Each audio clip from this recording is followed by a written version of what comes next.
அனைவருக்கும் வணக்கம். இன்னைக்கு நம்மளுடைய மலர் ஹோம் குக்கிங்ல 2 பொருளை வச்சு ஒரு சூப்பரான பிரமாதமான ஒரு ஸ்வீட் தாங்க செய்ய போறோம். அது என்னன்னு பார்க்கலாமாங்க. அதுக்காக 1 கப் அவுல் எடுத்துக்கோங்க. அந்த அவுலை நல்லா கழுவி வச்சுக்கோங்க. ஸ்டவ்ல ஒரு கடாய் வச்சுக்கோங்க. இப்போ ஸ்டவ் ஆன் பண்ணிக்கோங்க. இதுல 1 கப் அவுலை நல்லா கழுவி வச்சிருக்க அவுலை இதுல போட்டு நல்லா வறுத்து எடுக்கணுங்க. வறுக்கும் போது கூடவே 1 டேபிள் ஸ்பூன் நெய்யை ஊற்றிக்கோங்க. ரொம்பவே நல்லா வாசனையா இருக்கும். இந்த மாதிரி வறுக்கிறனால அவளோட பச்சை வாசனை போயிட்டு நல்ல ஒரு ஃப்ளேவர் கொடுக்கும். இந்த மாதிரி அவள் எல்லாமே தனித்தனியா பிரிஞ்சு வர வரைக்கும் வறுத்துக்கோங்க.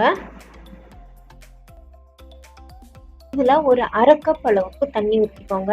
தண்ணி ஊற்றினதுக்கு அப்புறம் ஏற்றி வைக்க கூடாது. ஏற்றி வச்சீங்கன்னா தண்ணி எல்லாம் சுண்டி போயிடும்.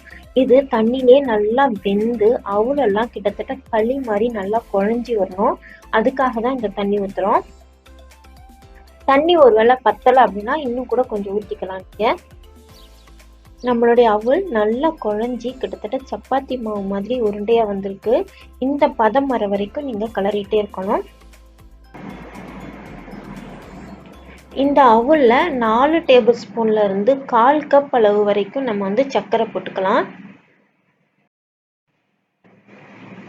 இந்த சர்க்கரை நல்லா கரைஞ்சி நல்ல ஒரு டோ மாதிரி ஆகுற வரைக்கும் நம்ம நல்லா கலக்கிட்டே இருக்கணும். நல்லா கலக்கிட்டே இருக்கும்போது பார்த்தீங்கன்னா எல்லா மாவும் நல்லா ஜாயின் ஆகி கடாயை விட்டு தனியா சுருண்டு சுருண்டு வரும். அந்த மாதிரி டைம்ல நம்ம கடாயை ஆஃப் பண்ணிடலாம். உங்களுக்கு இதுல ஏலக்காய் கொஞ்சமா தேவைன்னா போட்டுக்கலாம்.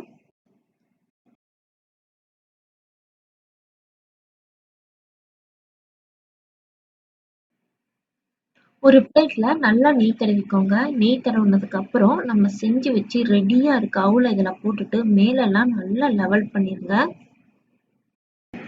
இது மேல தேங்காய் பொடி, முந்திரி, திராட்சை எது வேணாலும் நீங்க போட்டு டெக்கரேஷன் பண்ணிக்கலாம்.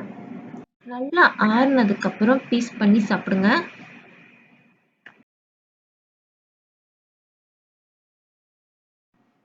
அவ்வளவே தாங்க, நம்மளுடைய சூப்பரான அவல் பர்ஃபி ரெடி ஆயிடுச்சு. பாருங்க எவ்வளோ பூ மாதிரி இருக்குன்னு. நம்ம வீட்டில் இருக்க 2 பொருளை வச்சு இது ஈஸியாக நினச்ச உடனே செஞ்சிடலாங்க.